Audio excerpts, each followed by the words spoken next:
We have another question uploaded to the Questions to Answer channel. You can upload your own question at lockergnome.com/upload. Frank asks, Hey Chris, it's Frank. Just wanted to ask you a quick question about branding, almost going back to when you first started Locker Gnome. So the question I had for you was, since branding is extremely important in the online space with getting recognized on the internet to become either a personality or just to establish your company name, back when you created Locker Gnome, if you wanted to share the story with the community of how that happened, if you were to redo it all over again today, what would be the name you would choose for Locker Gnome had you not selected that name? I thank you, Frank, for asking the question. I'm happy that I have Locker Gnome. It's very unique, but if I had to do it over again, I probably would have selected something a bit more technology oriented, a name that had some kind of tech roots, if only because that's how it evolved. I registered lockergnome.com in a day and age when I probably could have registered just about any other .com, including like technology.com or something like that. So I probably would have gone down a different route. I probably would not have selected Lockergnome. That being said, I'm very grateful that I did, and I've done my best to evolve the Lockergnome brand in conjunction with, let's say, sub-brands like Gnomedex, the conference angle. We also have an up-and-coming discussion list service for other entrepreneurs and people who do business online, gnomies.com.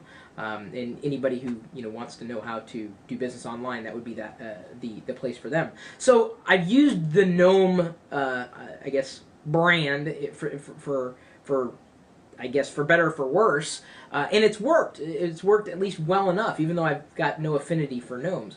But I've also, in conjunction, built up a personal brand. My name, Chris Pirillo, somewhat, I guess, recognizable.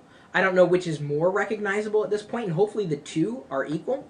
Because the goal with everything we do with Lockergnome is to, we're building it. We had a great year last year, and we're on the path to having an even just as great a year this year. We've been growing steadily over the past 15 years, but bootstrapping, you don't really have much of a choice. So, in seeing that I don't want to do this forever, I've got to build a brand that I could then sell.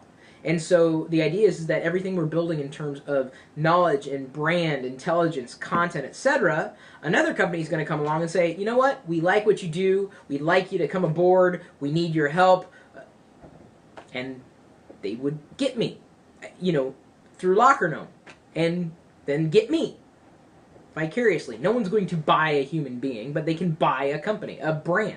So that's why it's important to have, in my opinion, two really strong brands, a personal brand and a brand that you can let go of at some point, to sell. Hopefully it won't die. I'm hoping and I'm building it so that someone will want to acquire it, to make it even better than I or my team in Lockergnome can possibly make it on our own. And believe me, we're doing well enough that if it happens, it happens. If it doesn't, it doesn't. I still have my name. At this point in time, I still have the Lockergnome brand and a screensaver. Thanks again, Frank, for uploading your question. Again, lockergnome.com/upload, and we will make all the questions public so that anybody can answer them, not just Lockergnome. Just us here. This is actually very reminiscent of some of the original help videos I did in this channel on YouTube, if you remember way back when. I think there was one called the Yellow Puppy Dog Edition. It was a long time ago. Either way, until next time, we'll see you later.